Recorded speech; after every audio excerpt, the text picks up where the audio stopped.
Hey there guys, today we're going to be talking about the Guildmasters Guide to Ravnica's Miniatures, Icon of the Realms. I got both sets, starter set 1 and 2, so let's get into it. So, we're going to start off with the fighter, with the Minotaur fighter, if I can hold him. This is what he looks like.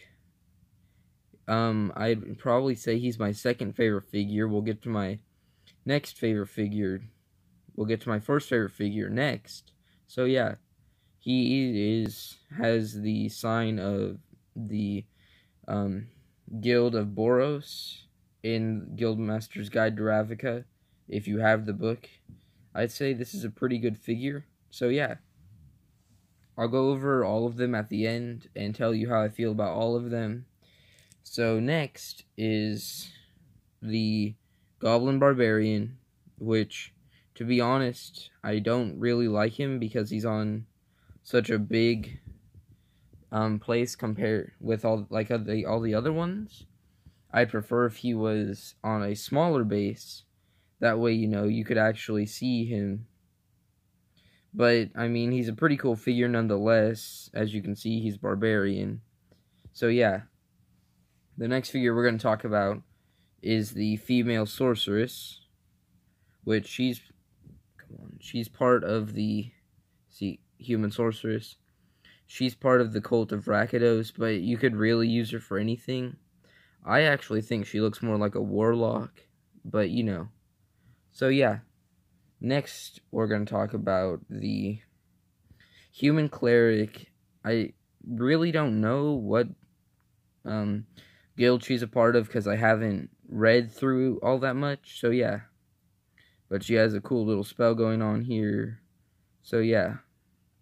Then we have a human paladin, which my one problem with this is there are a lot of humans, which, I mean, I've never played Magic the Gathering, and I'm using these for more D&D than anything, but I don't really like the human race, but that'll be saved for another video. So yeah, he's pretty cool looking though. He has a nice little top thing going.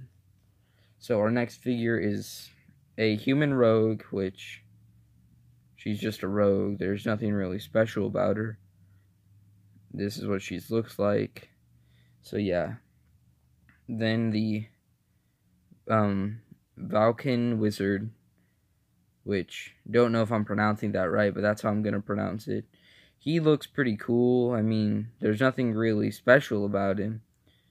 The one race that they did forget in this whole Guildmasters Guide to Ravnica is the Simic Hybrid, which, which is a really cool race. So now we're going to talk about my favorite one, which is the Luxodon Cleric. But really, he could be used for anything. I just wish that they made other figures for him that have both their tusk and both their eyes.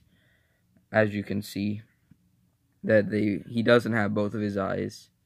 And he has a really cool cape and stuff, so this is what the bottom of it looks like. It's pretty cool. And then here's the female wizard. She's okay, I guess. I mean, she has this cool energy pack on her, which could be used as like a messenger pack.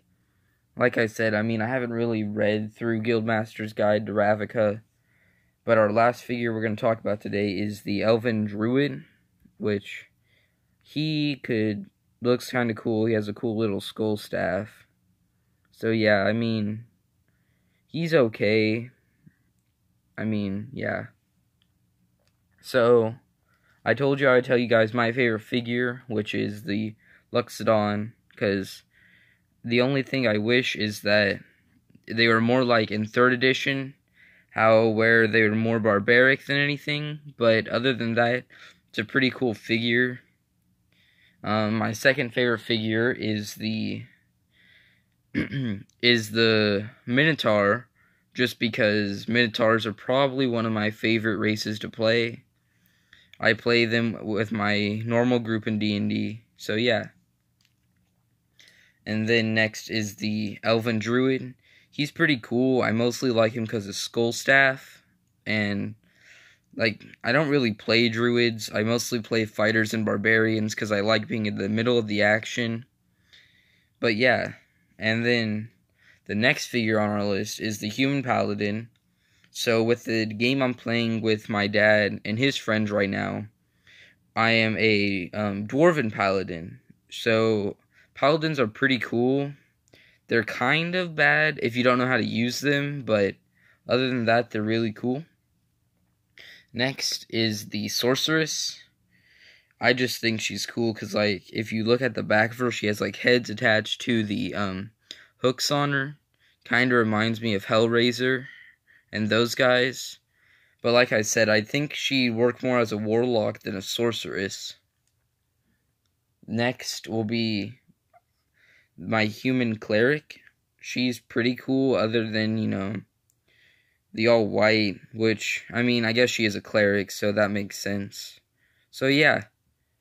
Then the rogue, and the only reason I like the rogue is the fact that she is just in all black, and really, when you see rogues, that's what they're supposed to be like. It kind of matches her perfectly. So yeah.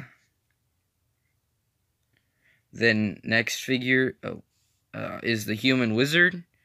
The reason I like her is because she has a really cool staff that kind of reminds me of Darkseid from the DC universe, and her cool little backpack. But other than that, she's just an okay figure. The next is the Vulcan Wizard, and the reason I like him, or her, it could be either one, is just because he has a cool spell effect going on with his hands. He could also be a lich if you needed him to be, so yeah. And then last is the Goblin Bard, Barbarian, not Bard. And the reason he is my least favorite figure is because his base, it just annoys me. Because with all other goblins and tiny races, well, small races, his base is, their bases are small. But his base is big. So yeah, like, here, let me get out, like, a normal halfling or goblin.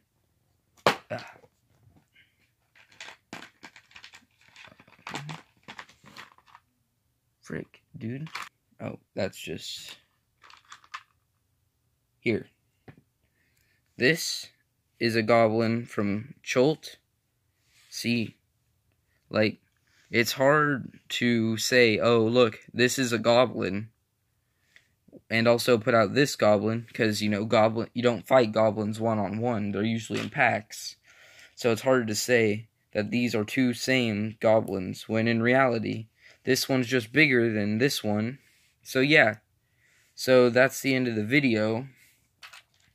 I'll probably make more D&D videos when I have the time, you know, school's going on, but winter break's almost here, so yeah. So I'll see you guys next time. Bye.